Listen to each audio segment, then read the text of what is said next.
All right. Hi, and welcome to another installment of Math Basics with Mr. Besh. Today, what we're going to be looking at is a one and done with four little questions attached here. And this is what we refer to as an angle cluster.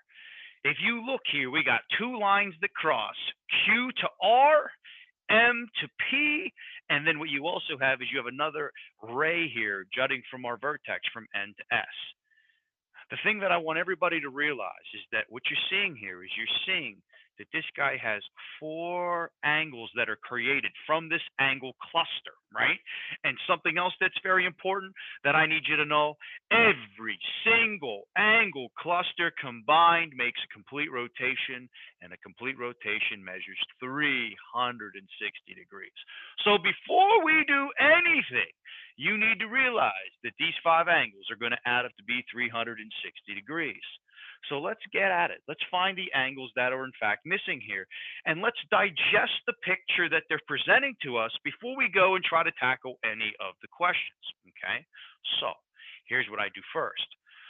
What I'm going to do is I'm going to do a method referred to as a test. It's going to be a line test. Take any one of the lines you want, Q to R, M to P, doesn't matter, and just simply highlight it, okay? Highlight your line. So I'm going to use the M to P, right? So here are some things that you need to know. When you highlight a line, what's going to happen is you either have a section above it and below it, or if the line's like more on the lines like vertical, you have to the left of it and to the right of it. Angles on opposite sides of the line have to add up to make 180 degrees. Remember, lines are straight angles. Straight angles measure 180 degrees, okay? 180 degrees is key to doing what we have to do next. So now, what I know is if I go above this line, these three angles here have to add up to be 180 degrees. However, I'm out of luck on this one. To figure out missing angles, you can't have more than one piece missing. So then what I do is I go and I look below the line, and now I'm in business. Because now below the line, I have two pieces, and only one of those pieces is missing. So now because I know they add up to be 180 degrees, all I have to do is take 180 and subtract 138 from that. And this is the missing value of the angle that I'm looking for. So this angle here is 42 degrees. Now remember, when you're doing your work, you know what acute angles look like, you know what obtuse angles look like. Obtuse angles need to have obtuse numbers, and acute angles need to have acute numbers. So always make sure you double check your math. So now I am in business. Because another thing that we talked about prior to this was that anytime you get two lines that cross at a vertex right here, you're going to notice that angles directly across from one another, this guy right here, is the exact same thing as this angle right here. Take a look and use your eyes. You'll say, oh, yes, they're absolutely the same. And yes, this is one of our vocabulary words that we worked on. This is an example of a vertical angle.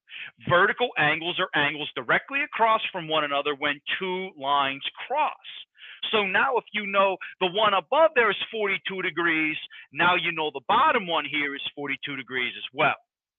Now everything's in play. Now we're able to do above the line because I know two of my pieces now, and the only piece that's missing is this guy right here in the center. So let me clean this up a little bit, and let's get to this missing piece. Okay, so when I clean this up, some things that I'm going to go back to. I know this guy here was 42 degrees. I know this guy here was 42 degrees. And then I take my line here. I'm going to highlight this again. So I was talking about M to P. So now what I know here is that I know that the three angles on the top, this guy, and this guy, have to add up to be 180. So now 180, first thing I do is take 61 away from this. This is going to give me 119. Then I got to take 42 away from this. And when I do that, okay, when I do that, what I get left when I subtract is I'm going to get 77 degrees. When I do the subtraction there, that means this missing piece has to be 77 degrees. Now I know all of my angles. Now I can easily check my work. Remember, I can easily check my work because remember, the magic number here is 360 degrees. That's what all of these guys have to add up to make 360. And if I take 77 and 61 and 42, 138 and 42, I'm going to get 360. So now I'm in business. Now I can answer the questions that are down here. Now I can answer the questions that are in the bottom. Okay, so again, I'm going to clean up my screen. I'm going to put in this vital information that I needed. This was 42 degrees. This was 77 degrees. This was 42 degrees. Now let's get at it. Let's look at question number 24. It says, name the angle that is vertical to MNR. Well, trace them out. Go from the M to the N to the R. Look at that guy. Now see the shape, see the angle, see the value. What I need to do is vertical angle means I need to find an angle that is also 138 degrees and looks exactly like that that's directly across from it. Say, oh, I get it now. Here I go. Check that out. That kind of looks exactly like it. And if you take your time and you look and you take 77 and 61, when you add 77 and 61 together, yep, they do. They come out to be 138 degrees. So now I know. So when I go through and I have to figure out what's this angle going to be, I have to go from the Q to the N to the P. So angle QNP. And that is the vertical angle here to the one that they're listing. Okay, awesome, awesome, awesome, awesome. So now I go to number 25 here, and it says, what kind of angles are RNP and PNS?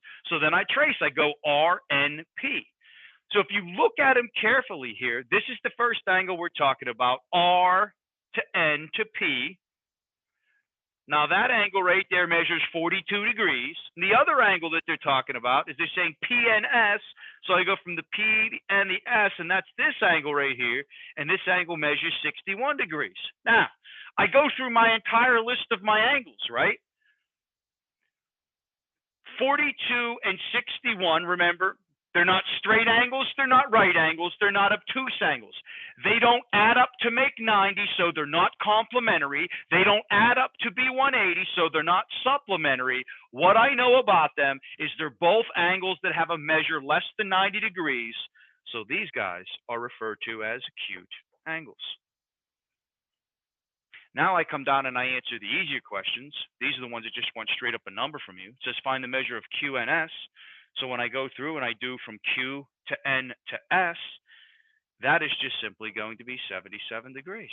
We did that already. And then when I come over here and find the measure of PNR, this guy is going to be 42 degrees. And that is that. This is how you address what we refer to as an angle cluster, how we find all the little missing pieces, and how we answer any and all questions associated with them. I hope you found this both helpful and informative.